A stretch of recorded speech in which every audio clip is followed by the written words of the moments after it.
I know there's going to be a lot of people watching this that are going to say, she was an idiot, how could she fall for this? But actually, that's what good con men and good con people do. That guy can talk luxury, you know, considering at the time when I met Jack, he was 21, his knowledge of the luxury goods industry was wide and deep.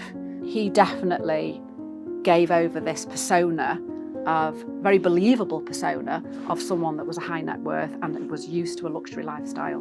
And he lived that lifestyle as well. Little did I know he was living that lifestyle off other people's money.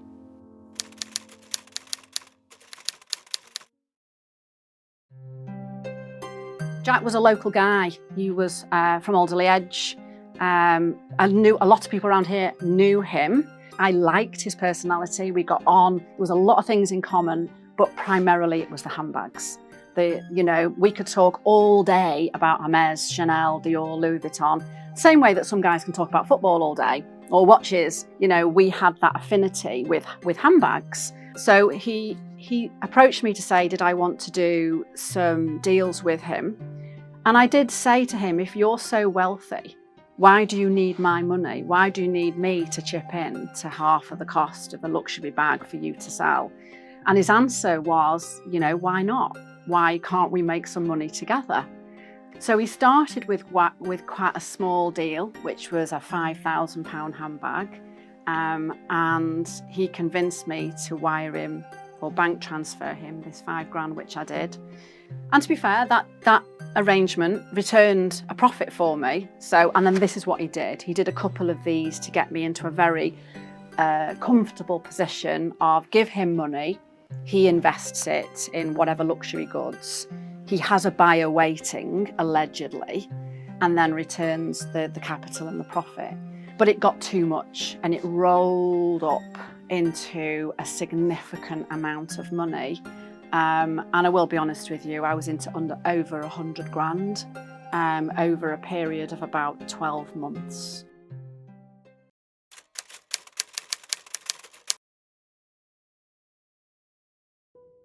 He became very elusive on one hand, but then also stayed in touch with me. So you start thinking, if someone's really scammed you and gone for the big one, surely they're going to, you know, block you on Instagram, block you on WhatsApp and disappear. But he didn't.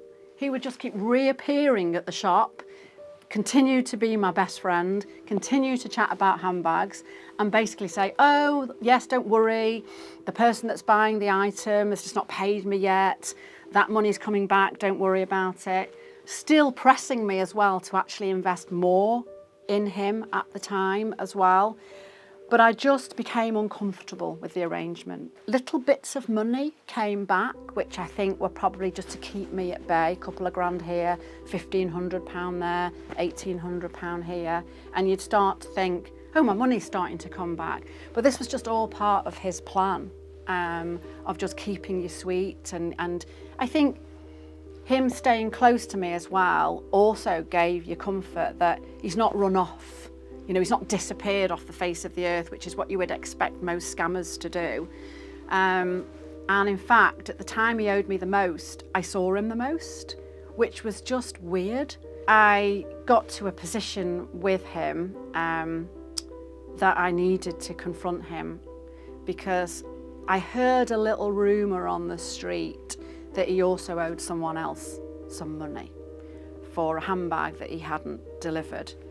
So this was a little bit of a shock, and I thought, hang on a minute, this, if he's done it to someone else, is you know, what's going on? I did confront him about it, and he just brushed it all off, brushed it all under the carpet, said, don't worry about it. That person's had their bag, it's not a problem. You know, he's very, very good at answering any direct questions. And it's a difficult one, because what do you do? You know, when someone's sitting in front of you, they owe you a lot of money, they owe your handbag. You can't get aggressive with them, and it's not my nature. You can't threaten them. You've got to go along with the flow. You're kind of sucked into this situation that you can't change. I decided, once I heard about the other person, to do a little bit of investigation. And this is what started to open the can of worms, because through some quiet contacts, I realised there was one or two other people that he either owed money to or owed someone a bag, or both. So I did confront Jack. I did say to him, I don't think you are who you are. You've got a different name. So as far as I was concerned now, Jack was a scammer.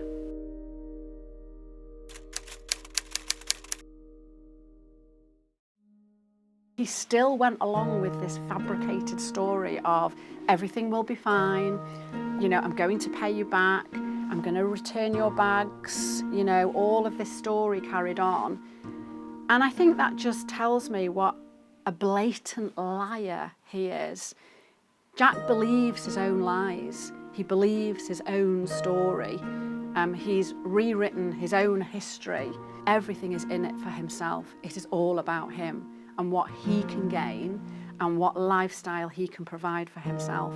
And that is exactly what this whole scam was, that he is taking money from one person to fund a lifestyle, and it's got out of control. He's ended up owing too many people too much money, and I do believe that any money he was paying back to me, he was scamming someone else out of that money and basically robbing Peter to pay back Paul, and couldn't catch up with himself.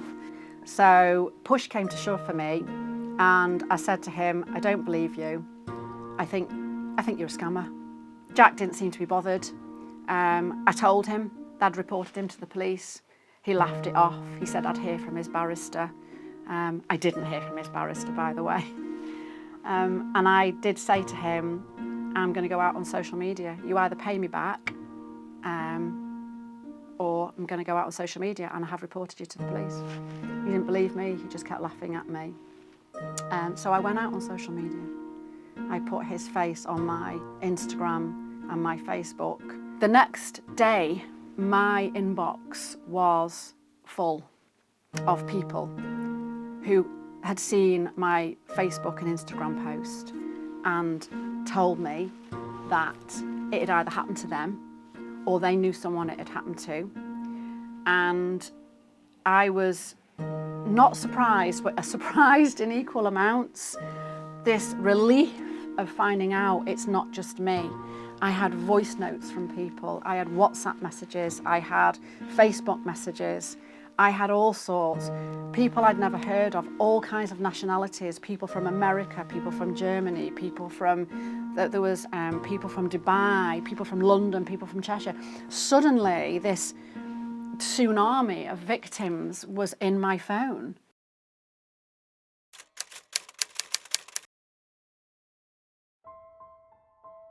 One by one, I contacted these people and listened to their stories, which were as absurd as mine. I was the only person that had made a statement at this point. The police officer who was dealing with it at the time in Cheshire Police kept saying to me, these people need to lodge their own complaint. They must make their own statement. So I contacted all of them. The majority were embarrassed to do so. Who wants to admit they've been scammed? Nobody. I don't want to admit it. You feel a fool. You feel taken advantage of. It takes over, it consumes your whole life. It consumes your whole life. I gave him the benefit of the doubt for far too long. And I think on reflection, the minute I felt as if something was wrong, I should have escalated it at that point.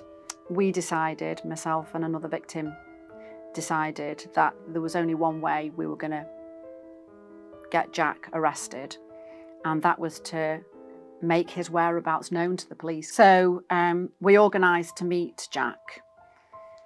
Obviously he wasn't going to meet me because he knew I was onto him by this stage, but one of the other victims he didn't know, knew what he was up to. So he arranged to meet that person. I was kind of hanging around, waiting to call 999. And the minute that Jack was in our sights at a certain location, I called 999. and they were there literally within a minute or so. It was incredible, and it was euphoric to watch him be handcuffed, arrested and handcuffed. I knew at that point of the investigation that the cards are coming down for Jack. This is the end of it for him.